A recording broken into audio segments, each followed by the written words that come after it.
neckline. So I'm going to take my lace, and I rarely ever measure this. I just kind of guesstimate it, and I fold the ends over 2 times. So I think in the instructions I said to go over about a 1/2 inch. That's just kind of an estimate. Honestly, you want to just get the ends where they're not showing. Sorry, let me get that. Okay, there we go. Now I'm going to align this where I'm going to start pinning it right along the stitch line that I have for the side hem here, where the buttonholes are. I don't know why I always start on the left side of my garment. So I'm going to start pinning here, and I'm going to pin all the way around, and then I'll show you what I do next. Okay, so I've finished pinning my lace all the way around.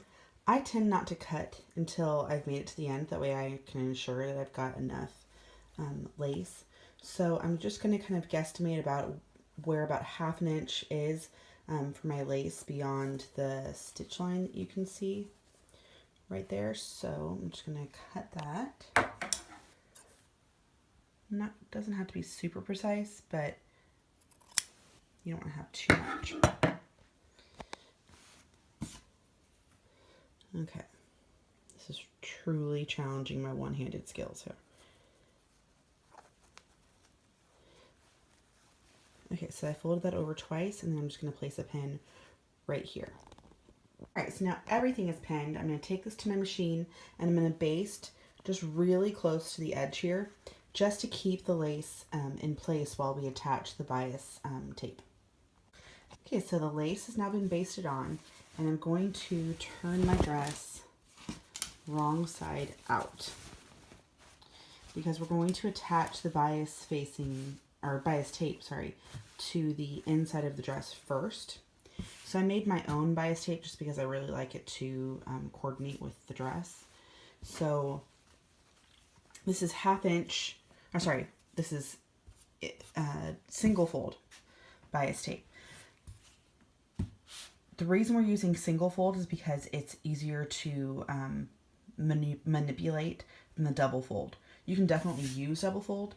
I just find the single fold to be easier to maneuver with. Okay, so just like with the lace, I don't cut anything until after I attach it. So I'm going to kind of unfold one edge of the bias tape, and I'm going to start aligning it. And it's got to go all the way over to the edge, and it's got to overlap by about a 1/2 inch. So because I made my own, I've got this kind of wonky edge here. I'm going to straighten that edge out and then go from a 1/2 inch, go a 1/2 inch over. So I'll do that real quick. Okay, so you can see here where I kind of evened up that edge of the bias tape. It's over about a 1/2 inch off of this edge where I always start on the button side. And then it's pinned all the way around. When I got to the other end, I guesstimated about a 1/2 inch off this end, and I cut the bias tape there. So now what we're going to go do is do about a 1/4 inch seam allowance all the way across the top of the neckline. And I sew this on with the wrong side out usually. You do have to be careful that the lace doesn't get caught up. So you really could do it from either side. I just always do it from this side, but just make sure that the lace doesn't get bent up at all into your seam. Okay, so after I sewed the bias tape to the wrong side of the dress, I refolded the bias tape, so now the edges meet in the center again. And now I'm just going to fold it over, and I'm going to press it down. So I'm going to fold it over all the way around, so just basically folding the bias tape in half all the way around the neckline.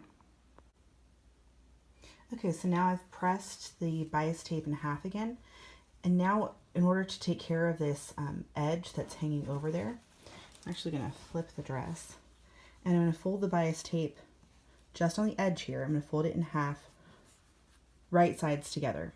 So that crease that I made when I pressed is right there. I'm just going to fold right along that crease. I'm just going to fold it in half. I'm going to take it to my machine, and I'm going to sew as close to this edge of the dress as possible right here. Just right here. I'm not going to sew anywhere else. Okay, so I just took this over to my machine, and I sewed it with the right side of the dress facing up so that I could see where the edge of the dress was, it's really important that none of your stitching crosses over into the dress. It all has to stay on the bias tape or this technique won't work. What we're going to do next is cut pretty close to the stitch line there, no more than, I want to leave no more than 1/4 of an inch of this bias tape. Okay, so you can see here I cut really close to the stitch line. Now what we're going to do is flip this inside out. So basically we flip this over. This is hard to do single-handed here, but we're going to flip this inside out. I'll do it better and take another picture, but we're going to flip it and then use like a dowel or something, or even the end of your seam indicator to kind of push that corner out.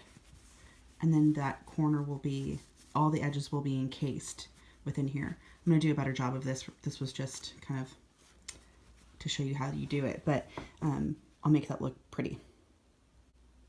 Okay, so this is what it looks like after I kind of pushed it out and re-ironed the entire bias tape.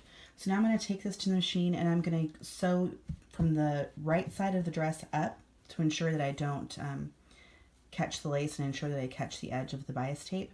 I'm going to go sew all the way around just as close to this folded edge as possible. On the corners, I'm going to make sure that any raw edge is tucked up nice and neat before I sew.